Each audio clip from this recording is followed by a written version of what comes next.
নমস্কাৰ বন্ধু বান্ধৱীসকল, স্বাগত জনাইছোঁ মোৰ অন্য এক নতুন ভিডিঅ'লৈ।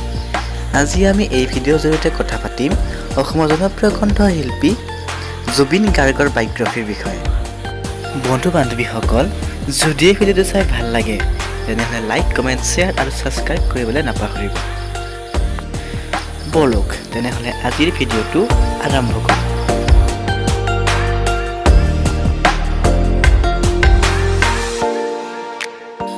জুবিন গাৰ্গ ভাৰতৰ এগৰাকী প্ৰসিদ্ধ কণ্ঠশিল্পী।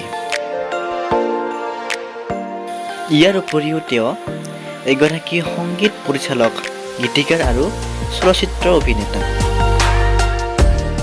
অসমীয়া, হিন্দী, বঙালী, বড়ো, কোচ ৰাজবংশী, কামতাপুৰী, গোৱালপাৰীয়া, চাহ বাগানীয়া, হাজং, মিচিং, কাৰ্বি, গাৰো, ৰাভা, ডিমাচা, টাই, আহোম, নেপালী, ভোজপুৰী, বিষ্ণুপ্ৰিয়া, মণিপুৰী, ককবৰক, উৰিয়া, তামিল, তেলুগু, কন্নড়, ইংৰাজী আদি, গালো, মালিয়ালম, মাৰাঠী আদি বিভিন্ন ভাষাত তেওঁ কণ্ঠদান কৰিছে।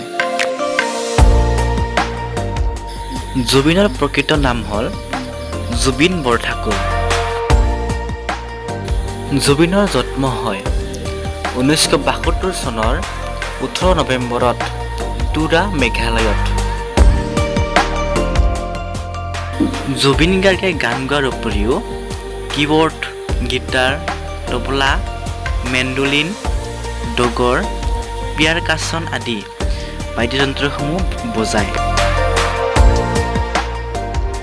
1992 চনত জুবিনৰ প্ৰথমটো এলবাম অনামিকা মুক্তি পায়। ইয়াৰ লগে লগেই জুবিন পেছাধাৰী সংগীত জগতখনত জড়িত হৈ পৰে।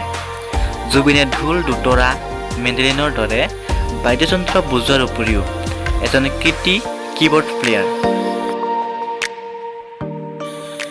বঙালী চিনেমা শুধু তুমিৰ কাৰণে জুবিনে 2005 চনত শ্ৰেষ্ঠ সংগীত বঁটা লাভ কৰিছিল।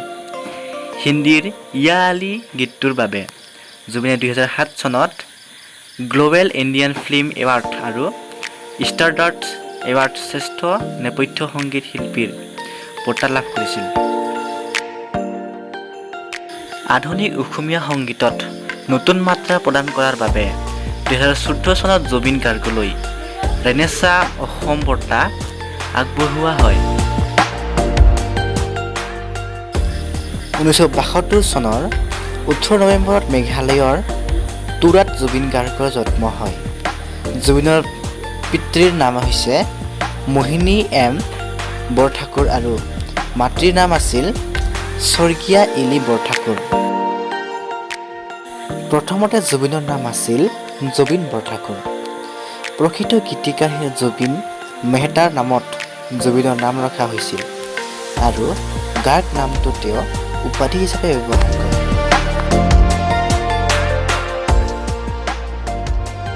জুবিনৰ পৰিয়াল মূলতে শিৱসাগৰ জিলাৰ জাজিৰ।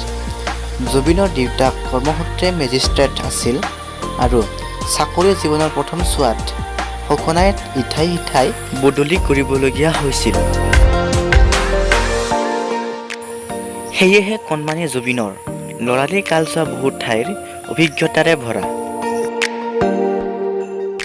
জুবিনৰ মাতৃ স্বৰ্গীয় ইলি বৰঠাকুৰ এগৰাকী দক্ষ নৃত্যশিল্পী, অভিনেত্ৰী আৰু সুগায়িকা আছিল। তথাপিও তেওঁ নিজৰ প্ৰতিভাক পেচা হিচাপে লোৱা নাছিল। ইয়াৰ পৰিৱৰ্তে তেওঁ কণমানি জুবিনক ঘৰতে সকলো কলা শিকোৱাৰ সিদ্ধান্ত লৈছিল। জুবিনে জীৱনৰ প্ৰথম গুৰু বুলি নিজৰ মাতৃকে বিবেচনা কৰে। জুবিনৰ ভগ্নী দুগৰাকী, জংকী বৰঠাকুৰ আৰু পল্মী বৰঠাকুৰ। জংকী এগৰাকী গায়িকা আৰু অভিনেত্ৰী আছিল। দুৰ্ভাগ্যজনকভাৱে 2002 চনত তেজপুৰত ঘটা এটা শোকাবহ মটৰ দুৰ্ঘটনাত জংকীৰ মৃত্যু হয়। ইয়াৰ পিছতে জুবিনে জংকীৰ স্মৃতিত শিশু নামৰ এটা এলবাম মুক্তি দিয়ে। বন্ধু বান্ধৱীসকল, আজিৰ ভিডিঅ'টো ইমানেই আছিল। যদি এই ভিডিঅ'টো চাই ভাল লাগিল তেনেহ'লে লাইক, কমেণ্ট, শ্বেয়াৰ আৰু ছাবস্ক্ৰাইব কৰিবলৈ নাপাহৰিব। পুনৰ অন্য এক নতুন ভিডিঅ'ত লগ পোৱাৰ প্ৰতিশ্ৰুতিৰে আজিলৈ ধন্যবাদ।